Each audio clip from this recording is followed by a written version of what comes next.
You know, a lot of times when you go to the doctor and they do all these tests, especially blood tests, things don't show up. And so that would mean that those symptoms could be subclinical or below, they're very sensitive. They might be not showing up on conventional tests yet because they're early symptoms of a condition that takes years to develop. So there is a test that I do in my clinic that's very, very sensitive, and it picks up the beginning stages of different situations, okay?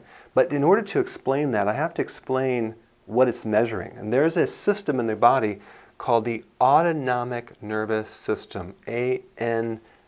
If you've ever taken anatomy, physiology, you've heard about the autonomic nervous system. Autonomic meaning kind of the involuntary automatic system that works on autopilot. You don't have to even think about breathing or your heart rate because it just automatically goes. So this system is the system behind all other systems. It's behind the endocrine system. It's behind the organ system.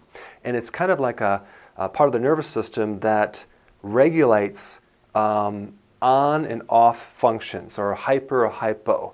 So if you had a little light switch and you had a little rheostat or a little dial that to turn up the light and down, that would be what this system controls, is the turning up and the turning down of different organ and gland functions, okay?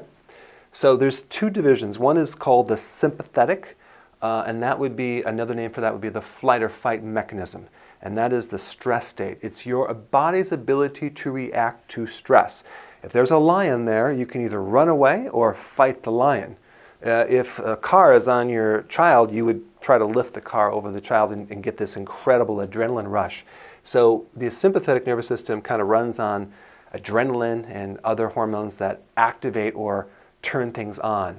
So if you can imagine in a certain stress state, all the different body reactions that occur, that would be controlled by that part right here. Okay, so that's like the on switch. Now we also have the off switch, which is called the parasympathetic, and that has to do with more rest, sleep, and digestion. So you can't digest, you're being chased by a tiger. You can't reproduce if you're being chased by a tiger. So when these bodies are in stress states, they have reproductive problems, they have hormone problems, they have digestive problems, and they can't sleep.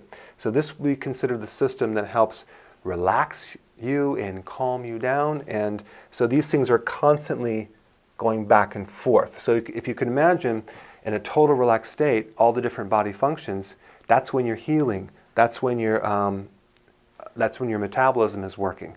So this system measures all those functions. Okay, so we go back and forth. So this would be more like the reaction to stress. This is more the ability to recover from stress. Now, what's really cool is there's a test to measure both of these systems.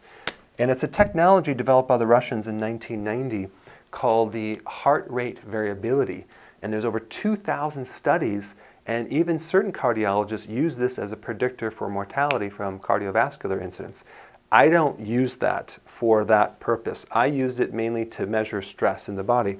So the heart rate variability technology will measure information between the heartbeats to assess the nervous system that's controlling the different functions of the heart. And from there, we can kind of get an idea of what's going through the entire body. Okay? So that's what this test is. And I want to just explain the two scenarios. We can actually visualize what's going on with stress in the body. We can actually see stress in your body and see how it's affecting your body and see how you're reacting to it. In a normal body, this graph, this line should be totally plumb up and down. Like there's no tigers in the room, there's, you know, the walls are safe, everything's calm, and everything should be chilled out. But when you measure someone, a lot of times it's stuck in high mode, yet their body's reacting to stress, but there's no stress there. So they're basically kind of stuck in something. In that state, you might find them thinking a lot, analyzing, they can't turn it off, they can't relax.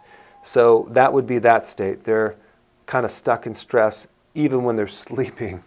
And then we get a loss of that. Over time, when you're stuck in stress, when you're burning out, you end up burnt out, and then this tall dial goes to the left, and that would describe someone who kind of lost their vitality, their get up and go mojo,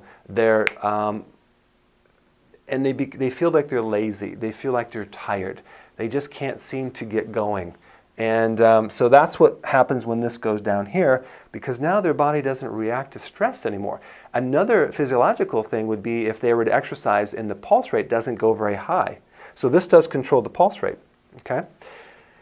Now over here, the parasympathetic, it's measured by a smaller dial right there. So we measure that too, and normally that needs to be all the way to the right, okay? Because you should always have a little bit more of this than this, because it's like your buffer reserve to stress. So if you're being chased by a tiger, you need to be able to have enough reserve to get away and then recover from that. So it's really like once you are done being chased by the tiger, how fast does your body come back and recover? How fast can you recover from stress? How fast can you recover from exercise? And if this brings the pulse rate up when you're exercising, this will bring it down after you stop exercising, okay? If you work out and your pulse rate stays high for a long period of time, then you don't have a good system that can recover that. That's a very unhealthy state. So this is another system that measures kind of like your ability to recover from stress. And this is an active recovery. So your body is constantly working to recover from stress. So if there's a problem with this, if this dial goes right here, and the more it goes to the left, your tolerance for stress is affected. People get on your nerves easily. You have no patience. You don't sleep. You don't relax. And it can severely affect your metabolism. Okay? So those are the different mechanisms, and there is a test to measure these, and it's very valuable, especially in determining what exercise the person needs, kind of where they're at on the body. And then there's also techniques that I do to extract the old stress from the body using acupressure to make a difference. So I've been doing this for like 25 years, so I'm able to manipulate the changes in this graph by doing before and afters. So I hope this was helpful. And it's called the autonomic nervous system, and then it's called heart rate variability.